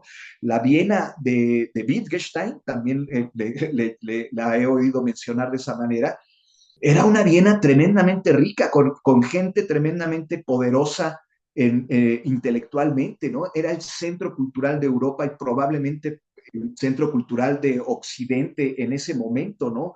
Había gente bien interesante alrededor y todos prácticamente se conocían, ¿no? No solamente el Círculo de Viena, ¿no? Sino en música clásica, Stalin estuvo exiliado, muy probablemente fue coetáneo de ellos en algún momento, no lo sé de cierto, no tengo bien las fechas, las biografías, pero estuvo exiliado en Viena, autoexiliado en Viena un rato, ¿no? Y probablemente andaban por ahí, ¿no? No era una ciudad muy grande que digamos, ¿no? Entonces, Kelsen, como hombre de su tiempo, es un erudito que le sabe a muchas cosas, ¿no? O sea, no hizo el método de pureza metodológica de manera arbitraria porque no comprendiera todo lo demás, sino precisamente porque estudió sociología, psicología, política, etcétera, etcétera, puede deslindarlo y aplicar el método de pureza metodológica la ciencia del derecho a un objeto de estudio construido, ¿no? Lo acusa, y ahí se me parece una acusación grave, Guido Faso, ¿no? En esta historia de la filosofía del derecho, en el tomo 3, acusa a Guido Faso a Kelsen de ser un filósofo mediocre, ¿no? Y me parece, pues por lo menos desde mi humilde postura, ¿no? Me parece una barbaridad, ¿no? O sea, Kelsen sabía bastante bien lo que hacía, ¿no? Como hombre de su tiempo. Toma un seminario con Freud. Después de ese seminario es invitado a dar una conferencia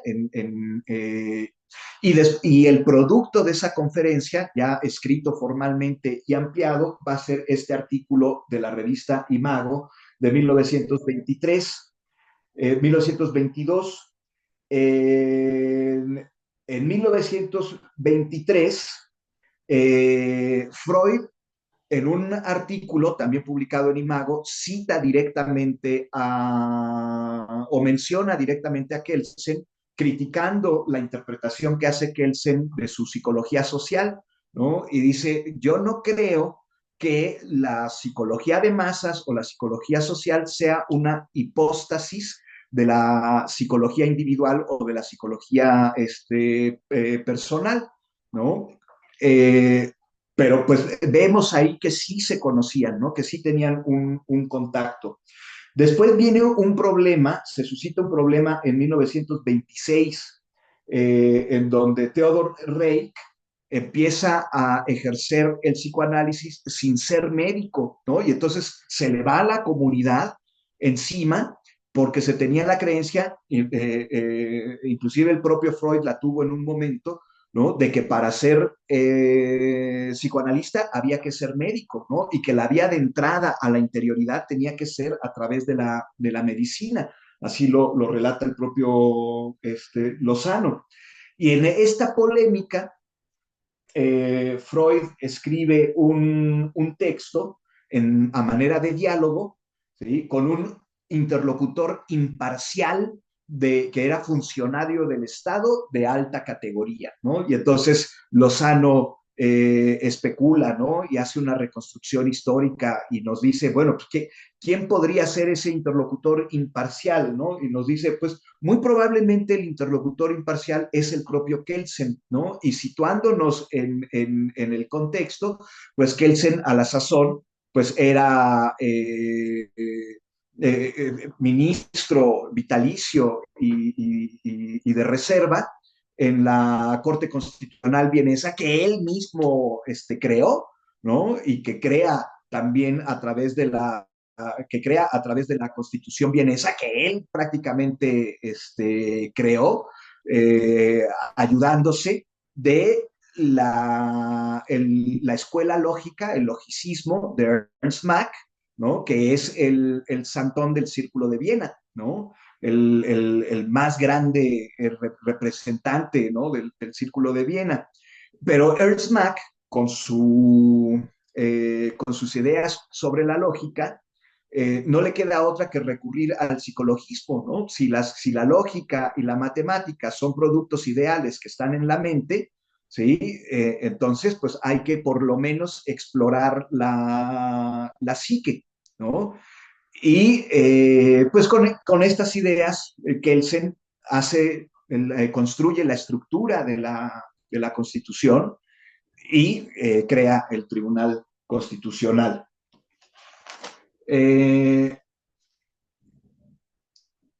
Después recurre Lozano a la biografía que por fortuna tenemos acceso porque fue publicada primero en alemán en 1969 y después aquí en la UNAM en español en 1976, ¿no? Kelsen, Vida y Doctrina de Aladar Metal. Y nos expone cuáles fueron los 3 contactos que tuvo Kelsen, ¿no? Dice, un primer contacto que tuvo Kelsen con ya no tanto con Freud, sino con la escuela freudiana, fue a través de Otto Weininger. Yo había leído de Otto Weininger en la biografía maravillosa que escribe Raymond Monk sobre Wittgenstein, ¿no? Y pues él era amigo de todos ellos, ¿no? Amigo también de Wittgenstein. Y Otto Weininger fue el mejor amigo de los años universitarios de Kelsen, ¿no? Y dice Lozano, pues, y muy probablemente fue el que incitó, el que guió a Kelsen hacia la filosofía y lo incita al rigor científico, ¿no? Porque Kelsen en sus primeros años universitarios en jurisprudencia estaba muy desilusionado, ¿no? Y sobre todo estaba desilusionado de sus profesores, ¿no? Y entonces, pues más que asistir a clases, se dedicó a estudiar filosofía principalmente bajo la influencia de Otto Weininger. Aquí hay una controversia muy desafortunada, ¿no? Porque Weininger también era amigo de Fleiss, y que a su vez era amigo de Swoboda. Perdonen mi pronunciación de los nombres, ¿no? Y Swoboda era consultante, ¿no? Paciente de Freud, ¿no? Y a través de Freud se entera que Fleiss le había compartido a Weininger sus ideas, ¿no? Y el caso es que se arma una controversia, inclusive con acusación de plagio, después con acusación de difamación, etcétera, y muy probablemente eso influye en el suicidio de Otto Weininger a los 24 años, ¿no? Que seguramente ha de haber impresionado a Kelsen, porque en un primer momento de la universidad pues fue su mejor amigo, ¿no? Era 2 años mayor que él. Y el libro de Otto Weininger, Sexo y Carácter, basado en la teoría de la bisexualidad de Fleiss, que a su vez está basado en la teoría psicoanalítica de la libido de Freud, tuvo una influencia enorme en todo el círculo cultural vienés, ¿no? Tuvo una influencia gigantesca a tal grado que se sucedieron en pocos años, ¿no? Muchas ediciones, ¿no? Llegaron hasta la 26ª edición en un muy corto periodo de tiempo, ¿no? Entonces, pues evidentemente, segurito que Kelsen también lo leyó, y muy probablemente la lectura que hace Kelsen de Freud está mediada por el libro de Sexo y Carácter de su amigo Otto Werniger, y esa es la que va a utilizar para escribir estos textos que comenté de amor platónico y justicia platónica, ¿no? Que también voy a comentar en un momento. Otro momento en la relación o en la influencia de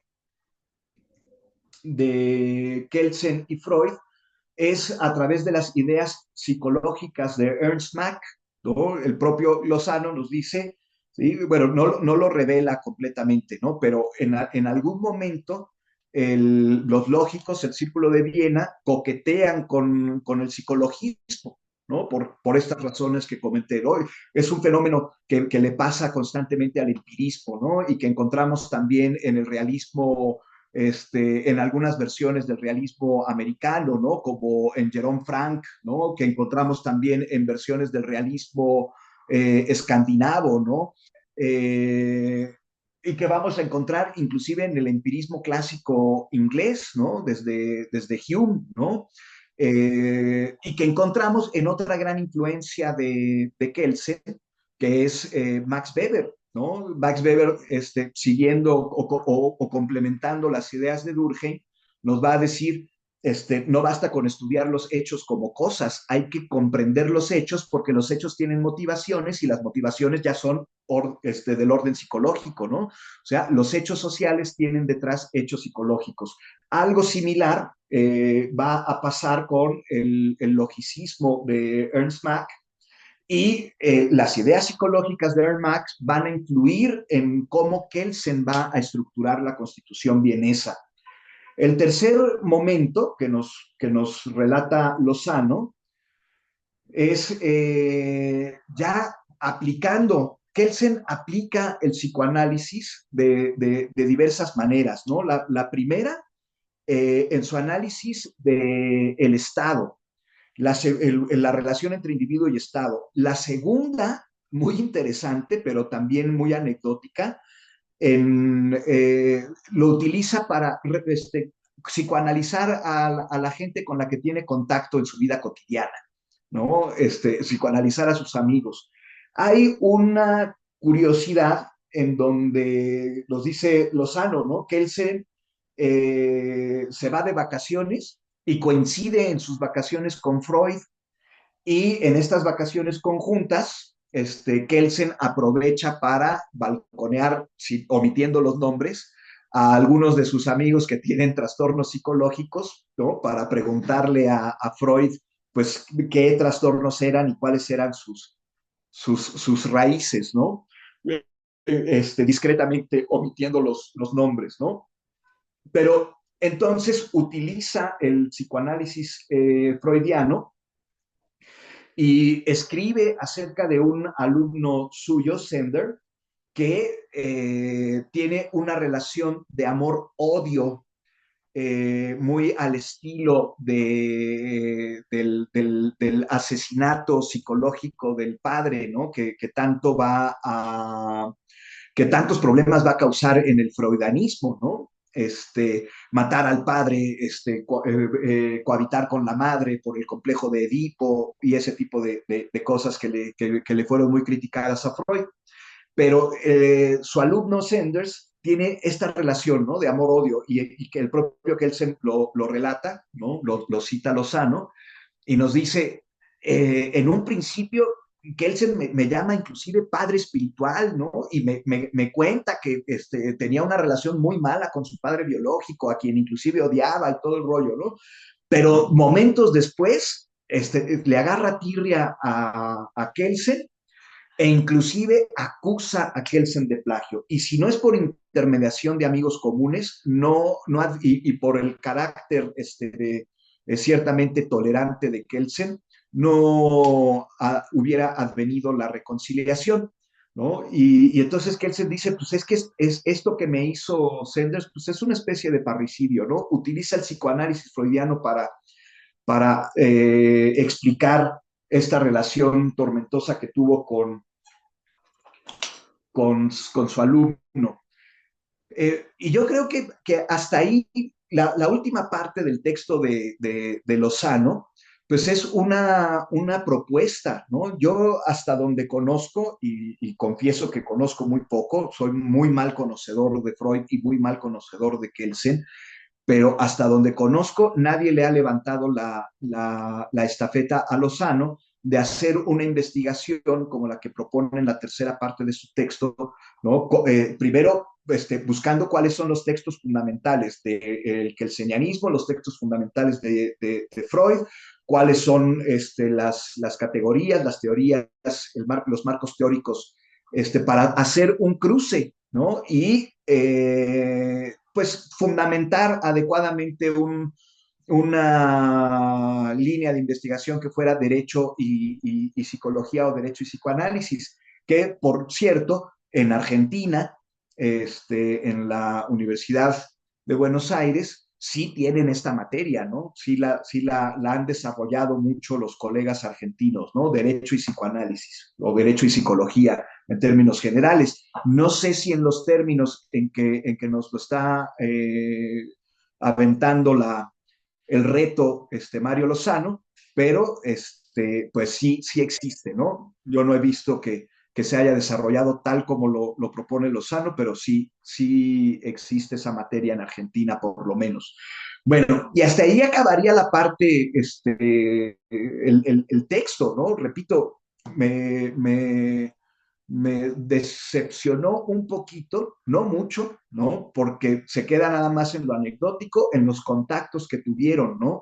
Pero lo que me parece más interesante es cómo utiliza Kelsen la filosofía, perdón, el psicoanálisis freudiano aplicado en sus propias ideas, ¿no? Y esa relación la encontramos en estos tres textos principales, ¿no?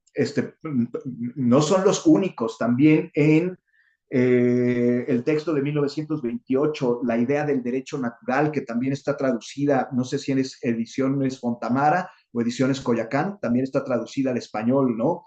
Aplica el psicoanálisis freudiano, ¿no? Entonces, no son los únicos textos, pero son los tres textos principales en donde explícitamente está utilizando el psicoanálisis freudiano, ¿no? El concepto de Estado y la psicología social de Sigmund Freud, Dios y Estado y amor platónico, ¿no? Entonces, en el primer texto, ¿sí? En la relación entre individuo y Estado, dice que muy comúnmente, ¿no? De manera pues, prácticamente inconsciente, las masas sociales, los grupos sociales en masa, los grupos colectivos, esto ya también ha sido explorado por la antropología, ¿no? Las primeras religiones de la humanidad o la primera religión que tienen los grupos sociales, pues es animista, ¿no? Y del animismo se pasa al personalismo, ¿no? Personificar las ánimas de los objetos y eventualmente a personificar una entidad sobrenatural individualizada, ¿no? A la que llamaríamos divinidad o Dios. Entonces, es un proceso que no está muy alejado a lo que ya ha establecido muy claramente la antropología cultural, ¿no? Y las religiones comparadas. Dice, la masa, ¿sí? Hace una hipóstasis del Estado y hace una hipóstasis de Dios. El concepto de hipóstasis o en filosofía se utiliza primero como personalización, ¿no? O sea, convertir un objeto o una idea, darle características de persona, ¿no? Personificarla. Y en un segundo momento se utiliza en términos más generales como cosificación, pero Kelsen lo está utilizando en la primera acepción.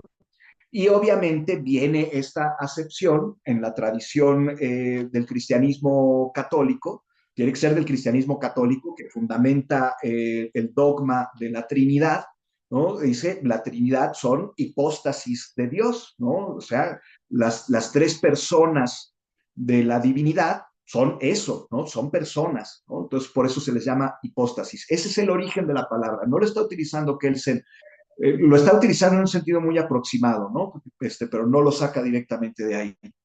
Y entonces nos dice, se hipostasia el Estado, ¿no? ¿Y por qué se hipostasia el Estado? Dice, ¿cuál es el movimiento psicológico? Dice, la masa, ¿sí? Muy comúnmente, una masa no educada, no formada seguramente, ¿no? Está en un estado infantiloide, ¿sí? Y en este estado infantiloide, aquí es donde ya entran las ideas de Freud, ¿no? En este estado infantiloide, en este estado infantil, tiene anhelo de seguridad, ¿no? Como cuando el niño quiere la seguridad del padre. Y entonces, en este anhelo de seguridad, ¿sí? La masa quiere ser dominada. Inclusive, ¿no? Me recordó a las ideas de Eric Fromm en Miedo a la Libertad, ¿no? Parte del miedo a la libertad es el miedo a hacerse a la responsabilidad, ¿no? Y por lo tanto, la masa infantiloide que quiere seguridad está pidiendo ser dominada y nunca va a faltar un grupo, otro grupo social dentro de esta misma masa, un grupúsculo, ¿sí? Que está dispuesto a dominar, que está dispuesto a asumir la responsabilidad de proveer esa seguridad, ¿no? Eh, y entonces, de esta necesidad, ¿no? De seguridad y de dominio y de traslado de responsabilidad, ¿sí? Nace el Estado, ¿no? Psicológicamente nace el Estado, pero el Estado se hipostasia psicológicamente, ¿no? Y entonces las interpretaciones personalistas del Estado, o sea, las interpretaciones hipostáticas del Estado, pues van a adolecer de problema, ¿no? De una infantilización de la masa, de un afán de traslado de responsabilidad, de un afán de dominio. Eh, Recordemos que para Kelsen, el Estado, desde el punto de vista normativo, ¿no? En teoría general del derecho y del Estado, en los problemas fundamentales del derecho estatal o del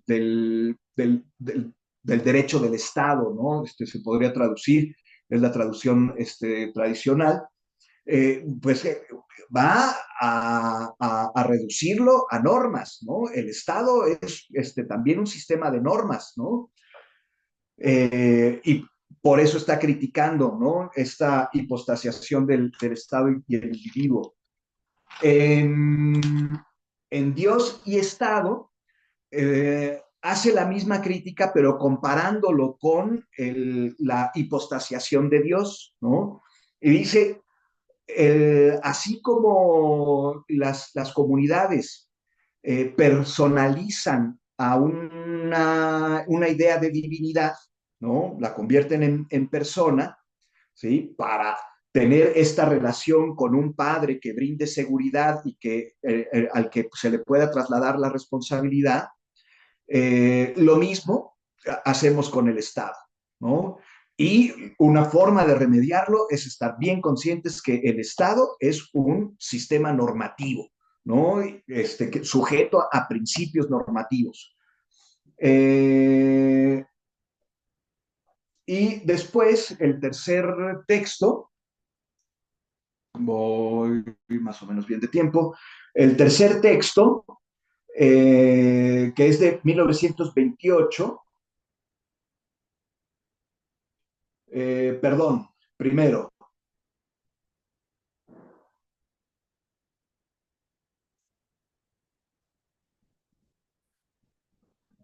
No, sí, el texto no es de 1928. El amor platónico de 1933 nace como un artículo no completamente elaborado. Kelsen quería que fuera más profundo y más grande, con más partes. En 1933 y también se publica en la revista Imago de Freud. Eh, Y repito, lo que está haciendo Kelsen no es freudianismo puro, utiliza el aparato teórico, utiliza la metodología, pero no la utiliza estrictamente a lo freudiano, sino que lo combina con filología, ¿no? Con el estudio filológico de los clásicos, principalmente de Platón. Recordemos que también Freud era un consumado platonista, ¿no? El concepto de complejo de Edipo lo atestigua, ¿no? Pero no era lo único, ¿no? Una de sus prendas más caras era un anillo con motivos clásicos, mitológicos, griegos, ¿no? Entonces, Freud también era un consumado platonista. Y en este libro de amor, en este texto de amor platónico que después va a volver a publicar ya en el exilio californiano, en el equivalente americano de la revista Imago, American Imago, lo vuelve a publicar, pero ya ampliado y profundizado. Y después publica una segunda parte, ¿no? La primera parte es Eros y la segunda parte es Kratos, ¿no? Eros, el amor, y Kratos, el poder, ¿no? Eh, y su intención es psicoanalizar a Platón y a través del psicoanálisis de Platón descubrir por qué, cuáles son las contradicciones que hay en la teoría platónica, ¿sí? Y por qué plantea Platón lo que plantea, ¿no? Y lo primero que me llamó la atención, lo primero que dice, y lo aprendo a través de este texto de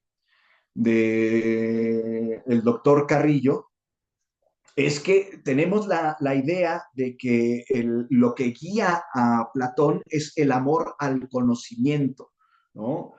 Y Freud dice, no es cierto, no es esa idea. Lo que guía a Platón es un programa político, y aquí viene la bomba, ¿no? Lo que me pareció una bomba, porque no tiene resuelto su conflicto homosexual, ¿no? O sea, Platón tiene un eros homosexual y dice el doctor Carrillo, ¿no? A diferencia de también lo que se suele pensar, ¿no?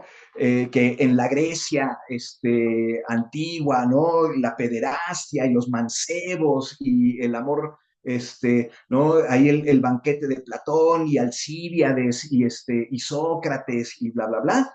Dice, no, no es así en el contexto general de la sociedad. Entonces, en la sociedad en general, no era bien vista, según estas ideas, no era bien vista la homosexualidad, ni la pederastia, ni andar queriendo ligarse o conquistar jovencitos, ¿no? Y entonces eso, según la interpretación que hace Carrillo de Kelsen, ¿no? Eso hace que Platón tenga un conflicto que no pueda desarrollar, expresar su sexualidad y que hace que desarrolle un programa político, ¿sí? Y que este programa político trata de un mundo de las ideas que tiene que realizarse a través de la educación, ¿sí? Un Estado, una sociedad organizada políticamente en donde los gobernantes son los sabios, al estilo de Platón, y la aristocracia platónica, la aristocracia del conocimiento, pero que estos sean admirados, adorados, ¿no? Reverenciados, inclusive eróticamente, ¿no? Entonces, la República de Platón es nada más lo voy a reducir de esta manera, me parece un reduccionismo arbitrario, pero lo voy a hacer, es pues nada más para poder realizar algún día su orientación sexual sin represión, sin frustración, ¿no? Y en la parte de Kratos, pues lo que encontramos es repite el análisis que hace, ¿no? Y dice, estas ganas de realizar su eros homosexual lo llevan a instancias, a invitación de su amigo Dion, lo llevan a Siracusa, la anécdota que ya todos conocemos, a intentar aplicar las ideas de la República, ¿no? En sus tres fracasos, sabemos que después dice, pues sí son necesarias las leyes, y entonces construye el diálogo de las leyes. Bueno, pues eso sería mi participación y espero que haya sido lo suficientemente interesante como para invitar a nuestros estudiantes a que lean completo el otro Kelsen, que vayan leyendo a Kelsen y que, igual que Kelsen, no se queden solamente en el estudio de las normas, sino que amplíen, qué bonito, ahorita nos lo presentas, que no, que igual que Kelsen, pues no se queden solamente en el estudio de las normas, que investiguen por lo menos los conceptos básicos de Freud, que investiguen los conceptos básicos de Marx y que investiguen los conceptos básicos de cuanticosa se les presente, que no se queden solamente en lo normativo del derecho. Muchas gracias. Muchísimas gracias, querido Miguel. ¿no? Espléndida, por supuesto, también esta parte de la sesión, te lo agradezco muchísimo. Y este es su taller, ¿no? Taller de textos, su seminario, y les agradezco infinitamente que nos acompañen, que estén con nosotros. Comparto rapidísimo y abrimos para la discusión. Al igual que la lectura que hiciste, querido Miguel, yo también esperaba más, ¿no? Del texto, ¿no? No tanto, no tan anecdótico, sino esperaba quizá encontrar la respuesta a una pregunta que hace tiempo ya me formulé, pero no, vaya, no me he ocupado de tratar de responderla, ¿no? Que es por qué Kelsen confía tanto en que la sanción está sustentada en el temor, ¿no? Y yo por allí intuyo, pero obviamente no tengo forma de poder demostrarlo dado mi ignorancia en estas relaciones que puedan existir entre Kelsen y Freud, que vaya, el temor es uno de los pocos elementos no objetivos en un sentido que está más allá del sujeto, que está presente en la teoría pura del derecho, ¿no? Es decir, porque a diferencia de otros autores como Hart, que introduce el punto de vista interno, pues obviamente en Kelsen no se puede encontrar eso, pero sí me llamó poderosamente la atención este aspecto del temor a la sanción y del deseo del cumplimiento de lo que la ley establece, ¿no? Entonces, temor y deseo, vean como esos dos aspectos, pero obviamente la lectura de profesor Lozano pues no da cuenta de eso, ¿no? Entonces, mil gracias, y no sé si alguien quiera formular alguna pregunta, comentario, duda, por favor, adelante. Estamos en la recta final ya de esta sesión. Walter, adelante, por favor. Bueno, nada más quisiera felicitar en principio a la doctora Milay, ¿no? Creo que acercarnos también desde Guastini nos da una perspectiva muy interesante, ¿no? Sobre todo de los errores metodológicos, eh, pues, que comete Kelsen, ¿no? Al estudio del marxismo y particularmente, bueno, pues también entender un poco lo que decíamos, ¿no? El contexto, ¿no? En esa época, pues, tan particular, ¿no? De la historia. Y por otro lado, ¿no? Al doctor Miguel Eduardo Morales de Izárraga, ¿no? Me pareció muy interesante este apartado, ¿no? Del análisis. Yo también, ¿no? Hubiera deseado que se separara lo anecdótico o que fuera más allá de lo anecdótico ahí en el texto, pero bueno, aún así me pareció muy interesante, ¿no? Por ejemplo, todo este desarrollo histórico, ¿no? Y, por ejemplo, el tema del encuentro vacacional entre Freud y Kelsen, yo creo que nos hace pensar en cosas que, por ejemplo, les es difícil, ¿no? A los alumnos de los primeros semestres, pues esos crossovers, ¿no? Académicos, donde pues están participando dos figuras pues tan imponentes, ¿no? De la filosofía contemporánea, ¿no? Por un lado Freud y por otro lado Kelsen, ¿no? Ahora bien, pues yo creo que esto nos abre la puerta, a modo de sugerencia, a profundizar eso. Efectivamente, en Argentina se toma muy en serio el tema del psicoanálisis, ¿no? Porque hay una preparación y una formación muy seria en materia de psicoanálisis. Es una de de psicología, es una de las carreras que más se estudia en Argentina y la gente se toma muy en serio el tema de las terapias, ¿no?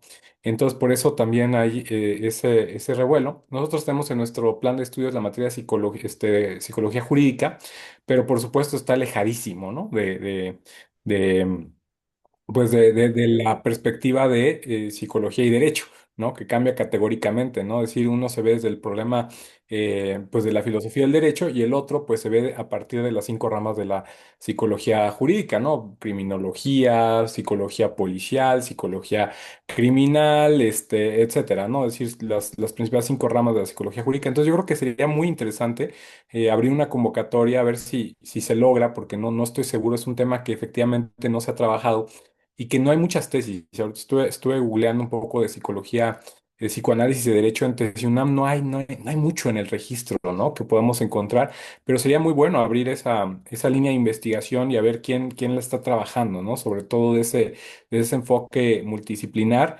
y pues por supuesto, ¿no? Kelsen sería uno de los autores obligados para esta problematización, ¿no? Y incluso tal vez invitar a algunos profesores, aunque sea a distancia, de la universidad allá en la UBA, ¿no? Podría ser, que es donde tengo entendido está en el plan de estudios de esta asignatura, pues para empezar a problematizar y a plantear este tema, ¿no? Yo creo que podríamos tomarlo como una tarea pendiente para próximos semestres. Y bueno, pues nada, felicitar a la ponente y al ponente, que sin duda pues nos han dejado con un, con un trago bastante dulce del texto, ¿no? Y también pues de Guastini, ¿no? Y por supuesto se invita a profundizar y yo creo que los alumnos pues se quedan pendientes de qué seguirá en el próximo capítulo, así que no se lo pierdan porque pues la próxima sesión tenemos otro capítulo más de este texto que me parece pues muy, muy importante, ¿no? Muchas gracias, querido maestro, y felicidades a los ponentes. Muchas gracias, querido Walter. Solo leo un par de comentarios que hay. Uno es de Sergio en relación a la respuesta de la doctora Milay. Le agradece Sergio, dice que queda completamente claro, ¿no? Entonces ahí está en el chat. Y el otro, pues es un comentario de la propia doctora Milay, que está plenamente de acuerdo con el profesor Miguel respecto de las interpretaciones y textos en función de sus contextos. Y Estados Unidos los acogía. Era difícil escribir a favor del marxismo en la época de la Guerra Fría, ¿no? Igual yo totalmente de acuerdo, creo que no se podía escribir de otra manera, ¿no? Eso se explica en esa coyuntura histórica del macartismo. Pues muchísimas gracias. No sé si alguien tenga alguna otra pregunta, duda, comentario, pero yo quiero, antes, si alguien más, si no, agradecerles de verdad muy enfáticamente a la doctora Milay. No saben cuántas ocupaciones tiene, al igual que el doctor Miguel, pero esta tarde nos han dado la maravillosa oportunidad de escucharles, ¿no? Y lo cual les agradecemos muchísimo. Y ojalá que en otra ocasión tengamos oportunidad, por supuesto, de seguir profundizando sobre estos temas. Pero encantados de escucharles, querida doctora Milay. Mil gracias por estar en este que es su taller de textos clásicos de filosofía del derecho. Igualmente, para querido mi doctor Miguel Eduardo Morales, muchas gracias, querido doctor, ¿no? Gracias a todas y a todos por acompañarnos. Nos veremos el próximo martes. Va a estar con nosotros la doctora Trilce Ovilla Bueno. Así que, pues aquí nos veremos y mientras tanto, que tengan una excelente tarde. Nos vemos el próximo martes. Gracias, querida doctora. Gracias, doctor. Muchas gracias, Jimmy, a todos y todas por esta Muchas oportunidad. gracias. Gracias, Jimmy. Gracias, Gracias, Walter. gracias por Querida la Meilay. oportunidad Qué también. gusto. Qué gusto. Gracias. Gracias, bonita tarde Gracias a todas y a todos. Bye. a ustedes. Hasta luego, doctora. Buenas tardes. Estamos en contacto. Claro que sí, gracias a ustedes. Muy amables, estamos en comunicación.